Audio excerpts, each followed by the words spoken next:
Someone once said that ambition and focus that propel you to success can also be your downfall.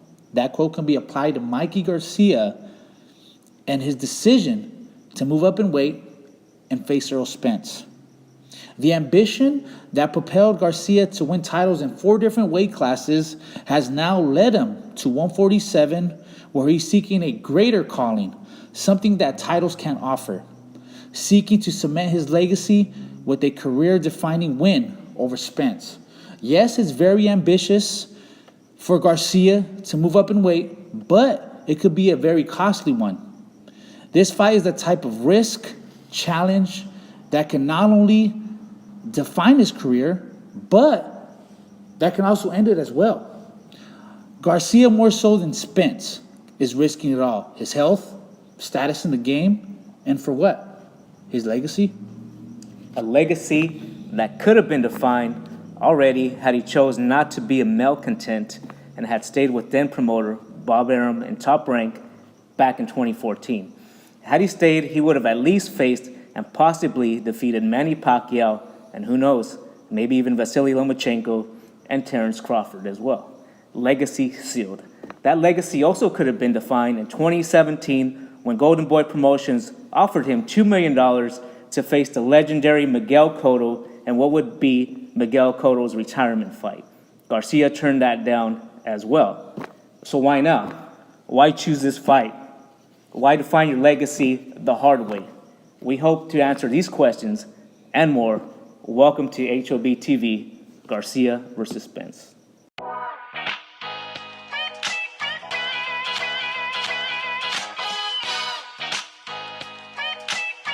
Hi guys, welcome to HOB TV. This is episode 7.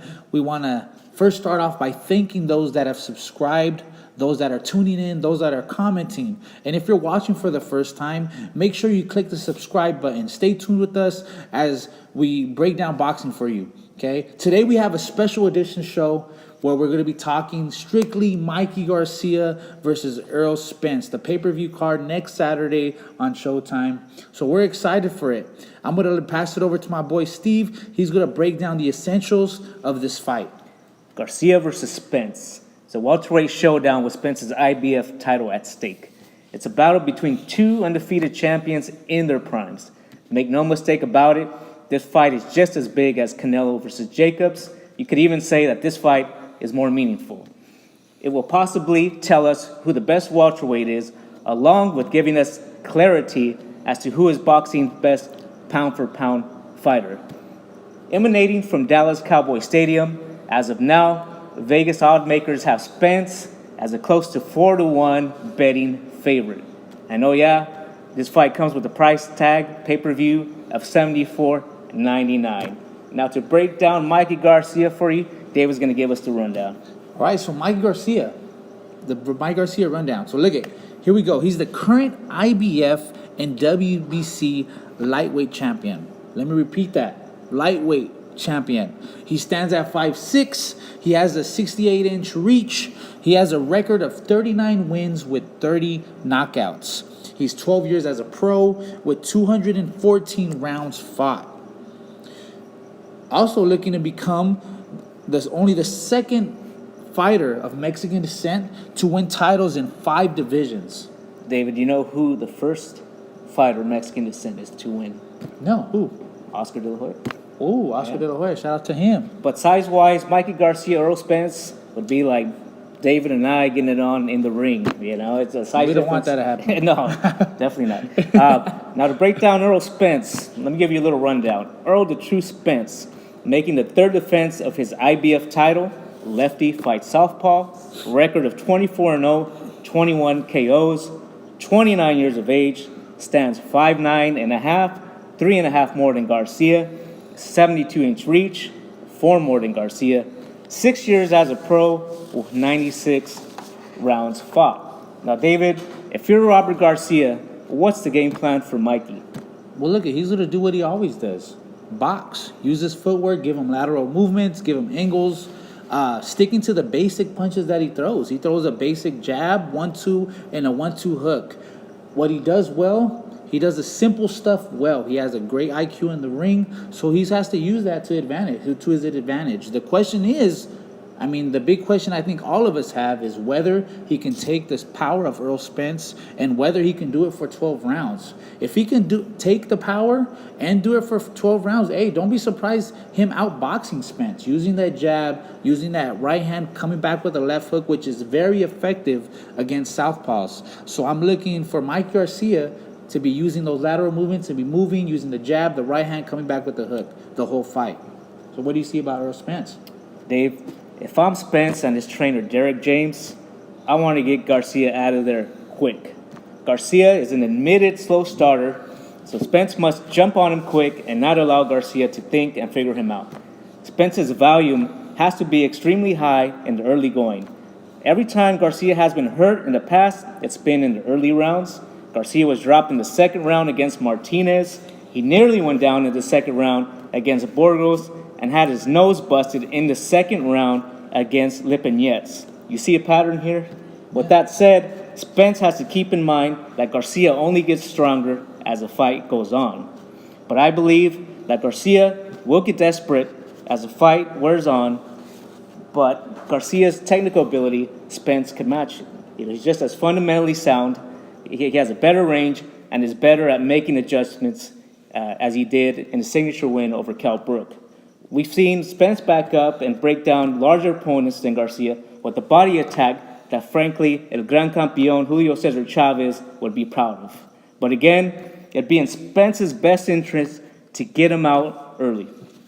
Yeah. Now, David, we mentioned earlier that 4-1 odds, close to 4-1, depending on which sports book, 3 or 4, for Spence's favor. Do you think those high odds are justified? I think so, man. I mean, looking at the numbers, we were just comparing the height. He has a good 3.5 inches on him. He's the bigger man in this fight. He definitely, I mean, you got to keep in mind, I mean, Mike Garcia is coming from lightweight all the way to 147 to fight not only a 147 pounder, but a big 147 pounder that's probably the biggest in that division. So, I mean, I'm not surprised by the odds, but I don't be surprised with people putting bets on Mikey Garcia because, hey, they can win big, and don't be surprised if it happens. If like I said, if that question is answered, whether he can take the power and whether he can box him for 12 rounds, he can pull out a decision, I believe. Yeah, there's always like a last-minute influx on the popular fighter. So I believe the Mikey fans are going to have those odds drop down, which doesn't really mean anything for the real fight. Yeah. Now we're going to do Fact or Fiction, a Spence versus Garcia edition. David, let me ask you the first question here. The winner of Spence versus Garcia should be considered boxing's new #1 pound-for-pound fighter. Fact or fiction? Fiction.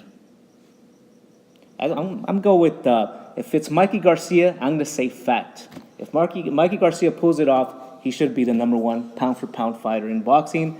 If Spence pulls it off, I don't think he should be considered that because Mikey is jumping up to fight the bigger man. I like that, but I mean, I don't know if I can give them the pound-for-pound name. I don't know. I'm looking at his notable fights.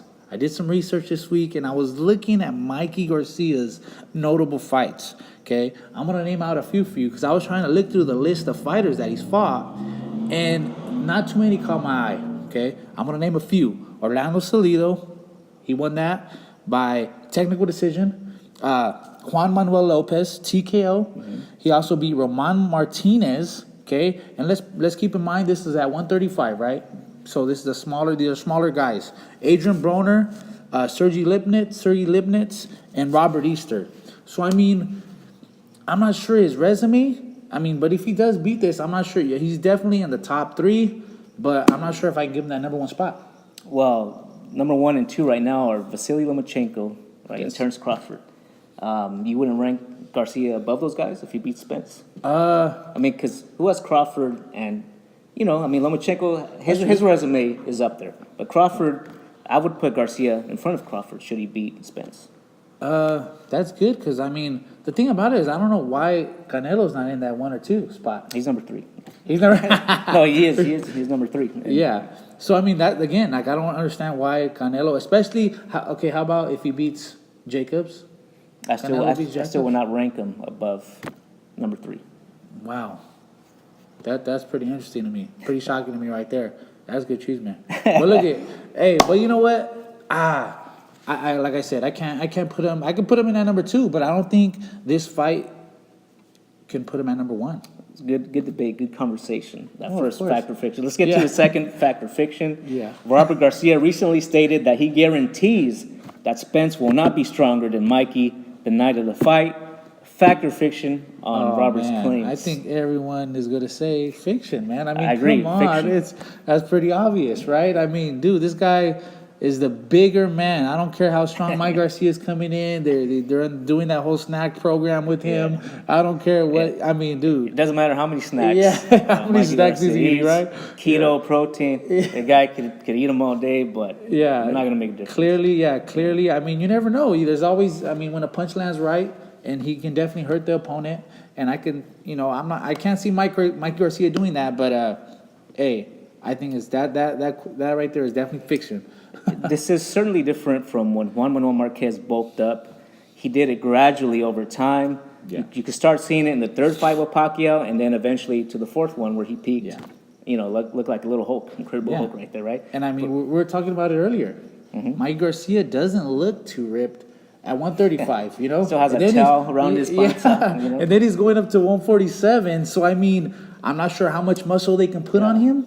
But, I mean, we'll see fight I night. think I'm going to wrap a towel around my panza like Mikey to give me might that as well. appearance. I know, right? To bulk you up. All right, let's get to the 3rd fact or fiction. Yeah. David, the hometown fighter Spence will have the home field advantage and will get a hometown decision should this fight go the distance. Fact or fiction? Fact. I mean, Texas is notorious for that, right? So I mean, if it is a close fight and it does go decision, I really believe that it'll go to Spence. I mean, there was a fight recently in Texas on the Munguia undercard where I thought the other guy won, and they gave it to the home guy. So I mean, it's definitely possible. It's very, very, very possible. Very possible. I'm going to say fiction for both. Home field advantage will definitely go to Mikey Garcia. All the Mexicanos in Texas, shout out to them. They're going to show up in full force to back their guy up. I don't think he's going to get a hometown decision, Errol Spence, because I don't think he's going to let it come down to that. He's fighting at home. He wants to make a point. His hometown crowd. Yeah. But in Garcia's point of view, he has to do what Spence did against Kell Brook. When Kell Brook and Spence fought, Spence went overseas to fight Kell Brook in his hometown. That's true. Got the W in the 11th round. Mikey Garcia has to make that same point. Right? Yeah. I mean that's in my opinion, I think that's Errol Spence's biggest win is against Kell Brook. Exactly. Going over there and winning that fight. Signature win right there. Yeah. Quality opponent. 4th factor fiction, David. Yep. Spence versus Garcia will do more pay-per-views than the 400,000 that Pacquiao and Broner did. More pay-per-views than 400,000. Fact or fiction? Ooh, I'm gonna say fact. What are you predicting pay-per-view wise for this? I'm not sure if it's gonna beat it by a big margin, but I say 500, 600,000. I'm gonna put it right there. But this is definitely a big fight, man, for boxing fans. This is something that everyone wants to see, whether it's the little man coming up to fight the big fighter. That underdog wants to see if he can go in there and pull out the upset, which a lot of people don't believe it can happen, but it could happen. Why not? I'm going to say fiction on that one. I don't think it reaches 400,000 pay-per-views. The price tag is a little high, $74.99. I don't believe both of these fighters never fought on pay-per-view before. That's so it's true. not like people are familiar with them through Yeah. pay-per-view. So I'm going to have to say fiction on that one. I think it does somewhere close to 300,000 pay-per-view buys. 295, they'll probably round it off to 3. Yeah. Last one. With the win, Mikey Garcia would become a 5th division world champion. We already discussed that earlier. That would make him the best active Mexican fighter at this time. Fact or fiction? Pretty much, would you rank him above Canelo? Pretty much, that's what it's asking. Mexican fighter was. And to be honest, I don't think so.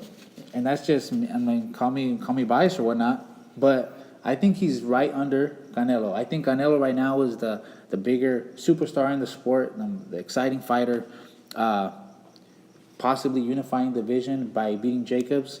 So yeah, I have Canelo being the number one, but Mikey Garcia with this win is definitely number two. Even before, man, I mean, he's definitely an exciting fighter, real exciting fighter. So, I mean, I'm gonna say fiction for that one. I would say fact. He would be my number one Mexican fighter or Mexican fighter of descent. Skill set wise, he'd be the best. This is a Triple G fan saying this, okay? Best. Go ahead. Where is he, by the way? Let's get him off that milk carton. Sign with the zone already, buddy. I know. But yeah, I would have him above Canelo. Just best technical fighter of this era. You know, I'm always going to favor the technical guys like Marquez and him. Yeah. So yeah, he'd be my number one Mexican fighter. Should he beat Spence? Yeah, it's going to be an impressive win if it does happen. And I'm definitely excited to watch it. I'll definitely be buying it. It's going to be a great fight, and everyone's curious to see what's going to happen when they match up in the ring. Because in those pictures, Errol Spence definitely looks bigger. Definitely. Okay, so speaking of Mexican greats, we just mentioned Canelo, Mikey Garcia. Someone who was on that best active Mexican fighter list was the great Dinamita Marquez. Now, there are many similarities and many parallels between Mikey Garcia and Juan Manuel Marquez. Did you know that? Sure. Okay, let me tell you. Now, I'm going to break down those similarities in something I call 6 degrees of Dinamita. First degree, both captured their first major world title at featherweight. Marquez defeated Manuel Mantecas Medina, and Mikey defeated Orlando City Salido. Second degree, both Marquez and Garcia are the only two Mexican fighters in history to win titles at 126, 130, 135, and 140. Third degree, both fighters, Marquez and Mikey Garcia, had major disputes with Bob Arum and Top Rank. As a result, both fighters left the Hall of Fame promoter, which leads us to the fourth degree. Both Marquez and Garcia made very questionable decisions early in their career, Garcia deciding to sit out 2 years while trying to get out of his contract with Top Rank. Marquez in 2006 turned down a $750,000 offer to face Manny Pacquiao in a rematch of their first fight. Instead, he decided to go to Indonesia to face Chris John for $30,000 and ended up losing to John by unanimous decision. Fifth degree, both enlisted the help of controversial strength and conditioning coaches for the biggest fights of their career.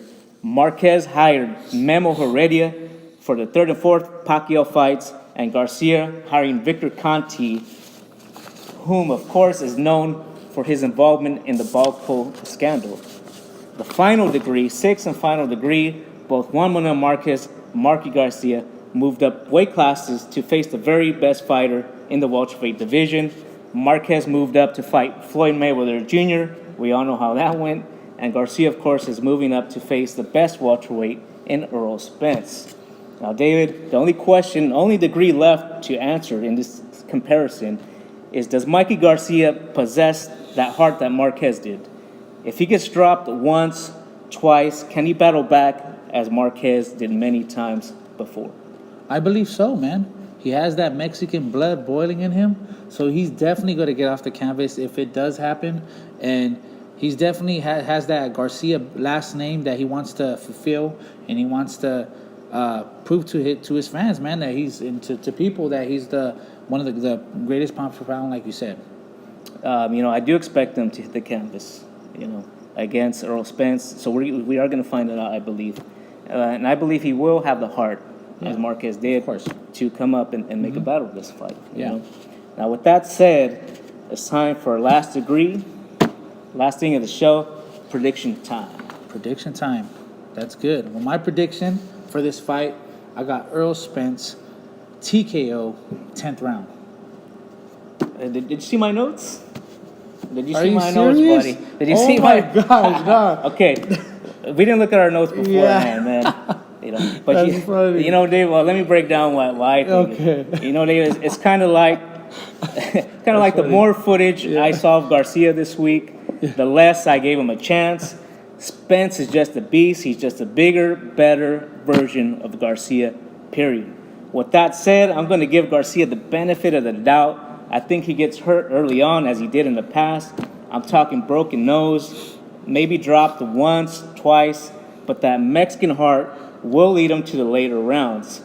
You know, he's going to make a battle out of it. The battle hat's coming on. It has to. The battle, you know, whenever we predict a battle, the battle hat's coming on. It's a ritual here. Yep. So I think he's going to make a battle of it. Yeah. But he gets stopped in the later rounds.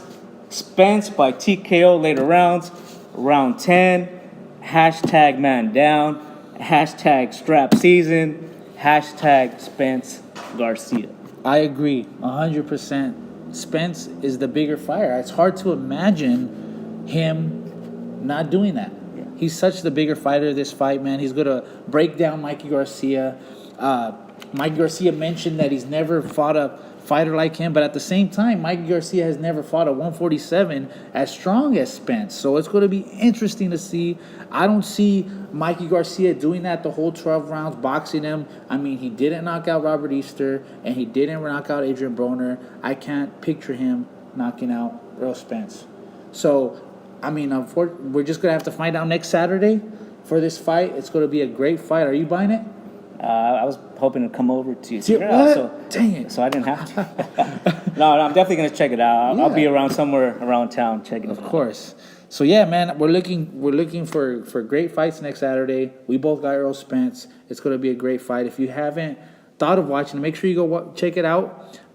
Great undercard. Great undercard. Exactly. Chris Arreola, Benavides, and Panterita Neri from right here close by in Tijuana. Yeah, so make sure you guys tune into that fight. Again, thank you guys for watching HOB TV. Make sure you guys tune in, subscribe, stay connected with us. Thank you guys. We'll see you guys next time. Thanks, guys.